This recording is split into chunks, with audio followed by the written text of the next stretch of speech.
एक गांव में एक चुड़ैल का साया था जिससे उस गांव के लोगों की जिंदगी ही बदल गई। आइए देखते हैं कि गांव के लोगों के साथ क्या हुआ था। एक दिन गांव की 3 औरतें जिनका नाम श्यामा, रूपा और सपना होता है, आपस में बैठकर बातें कर रही होती हैं। अरे रूपा बहन, मैं तुम्हें क्या बताऊं, मेरी सास ने तो मेरा दिमाग खराब कर रखा है। अगर मेरा बस चले तो मैं उसकी जान ही ले लूं। अरे क्या हुआ श्यामा बहन, इतना गुस्से में क्यों हो? शांति मौसी ने क्या कर दिया? हाँ तुम घर में अकेली हो ना, इसीलिए इतने मजे से रहती हो। हमसे पूछो जिनकी सास है, एक तो खाती हैं इतना, रोटी बना बना कर मेरे तो हाथ ही थक जाते हैं, ऊपर से हर काम में कमियां निकालती हैं। सही कह रही हो श्यामा बहन, मेरी कहानी भी कुछ कुछ तुम्हारी तरह ही है। मैं तो जरा सा अपने मर्द के साथ बैठ क्या जाऊं, पता नहीं कहां से बुढ़िया को खबर मिल जाती है, वहीं आकर सर पर खड़ी हो जाती है। हाँ ये तो चिंता की बात है सपना बहन, मौसी को समझाओ, नहीं तो दादी कैसे बनेंगी। रूपा की बात सुनकर तीनों जोर जोर से हंसने लगती हैं। तभी उनकी नजर एक गोलगप्पे वाली पर पड़ती है। गोलगप्पे वाली बहुत ही सुंदर होती है, उसे देखकर तीनों से रहा नहीं जाता और वो तीनों गोलगप्पे वाली के पास चली जाती हैं। अरे तुम तो औरत होकर गोलगप्पे बेच रही हो। ये तो पहली बार देखा है। अरे तो बहन, इसमें बुराई क्या है, कोनो गलत काम थोड़ी ना कर रहे हैं, मेहनत कर रहे हैं। वैसे आप लोग खाओगे गोलगप्पे? बातें तो बहुत अच्छी बनाती हो, चलो देखते हैं गोलगप्पे कैसे हैं। उसके बाद श्यामा और सपना दोनों गोलगप्पे खाने लगती हैं और रूपा वहीं खड़ी हो जाती है। रूपा को ऐसे खड़े देख गोलगप्पे वाली बोलती है, अरे बहन, आप नहीं खा रही गोलगप्पे? क्या हुआ, कहीं आपको अपने फिगर खराब होने का डर लग रहा है क्या? अरे नहीं, ऐसी बात नहीं है, मैं बस बाहर का सामान कम खाती हूँ और कोई बात नहीं, इन दोनों को खाने दो। श्यामा और सपना गोलगप्पा खाने के बाद बोलती हैं, अरे वाह गोलगप्पे वाली, क्या गोलगप्पे हैं, मुंह से तो स्वाद ही नहीं जा रहा, मजा आ गया।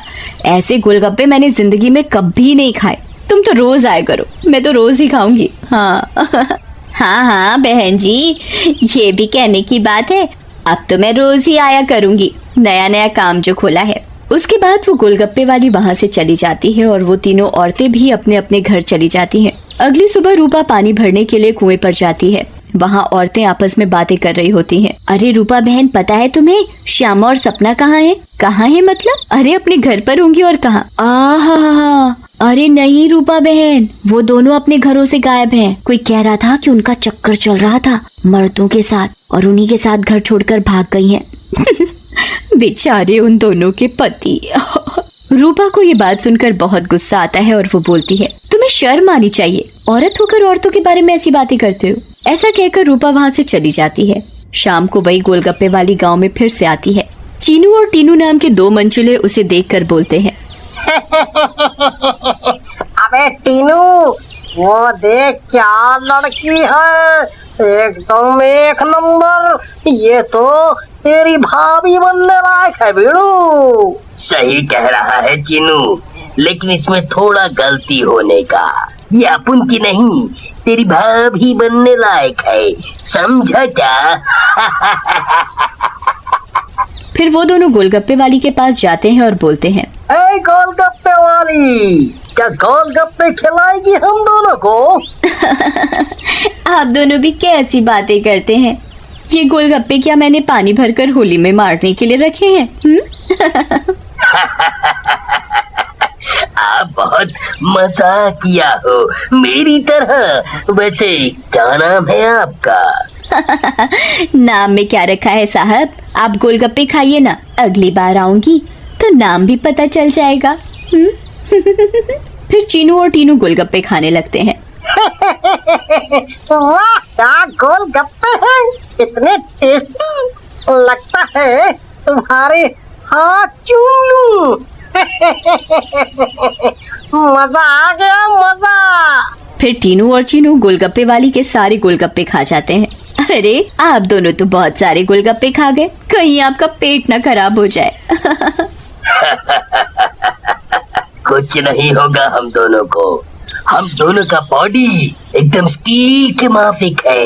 वैसे कल आएंगी आप यहाँ? लेकिन गोलगप्पे वाली कुछ नहीं बोलती और वहाँ से चली जाती है। रात में ज्यादा गोलगप्पे खाने की वजह से टीनू और चीनू के पेट में दर्द होता है। हाय रे, मर गया। अरे टीनू भाई, ये लड़के का चक्कर अपन दोनों के लिए भारी पड़ गया रे। बहुत तेज दर्द हो रहा है पेट में। सही बोल रहा है भाई, अपन के पेट में भी बहुत गुड़गुड़ गुड़गुड़ सा हो रहा है और टॉयलेट तो कई बार होकर आया।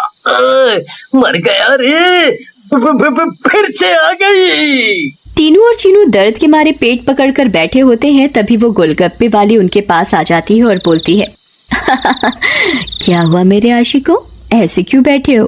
पेट में दर्द हो रहा है क्या? तुम्हें पता था क्या मिलाया है तुमने इसमें, बताओ। लेकिन तभी गोलगप्पे वाली चुड़ैल के रूप में आ जाती है।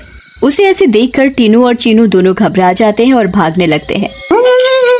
ये क्या हो गया अपन लोगों के साथ? हम तो परी समझ रहे थे, ये तो चुड़ैल निकली। अब हम क्या करेंगे? भागो रे भागो, अपनी जान बचाकर भागो। अब हम क्या करेंगे? करेगी तो ये चुड़ैल, अगर हम यहाँ से नहीं भाग पाए, इसलिए भागो यहाँ से। लेकिन चुड़ैल उन दोनों को पकड़ लेती है और मार डालती है और वहाँ से चली जाती है।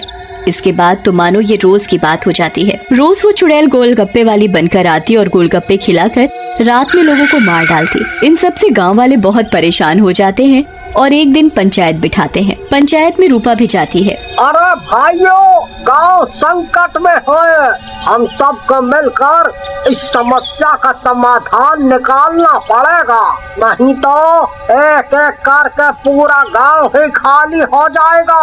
तभी रूपा का पति दीनू बोलता है, लेकिन सरपंच जी, हमें तो कुछ पता नहीं है कि ये सब कौन कर रहा है, या लोग अपने आप घर छोड़कर जा रहे हैं।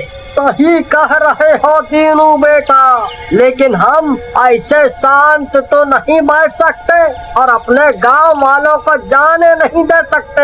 हमें कुछ तो करना ही होगा।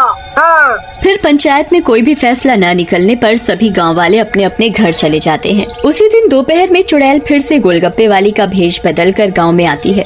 रूपा उसके पास जाती है और बोलती है, अरे गोलगप्पे वाली, जरा गोलगप्पे खिला दे, सुबह से मन खराब हो रहा है, शायद चटपटा खाने से ठीक हो जाए। लेकिन तभी उसकी नजर गोलगप्पे वाली के पैरों पर पड़ती है। गोलगप्पे वाली के पैर उल्टे होते हैं। रूपा ये देखकर समझ जाती है कि हो ना हो ये इसी का किया धरा है। रूपा सब समझने के बावजूद गोलगप्पे खाने लगती है और खाकर वहाँ से चली जाती है और दीनू के घर में जाकर सारी बात बताती है, जिसे सुनकर दीनू बोलता है, तुम पागल हो गई हो क्या रूपा?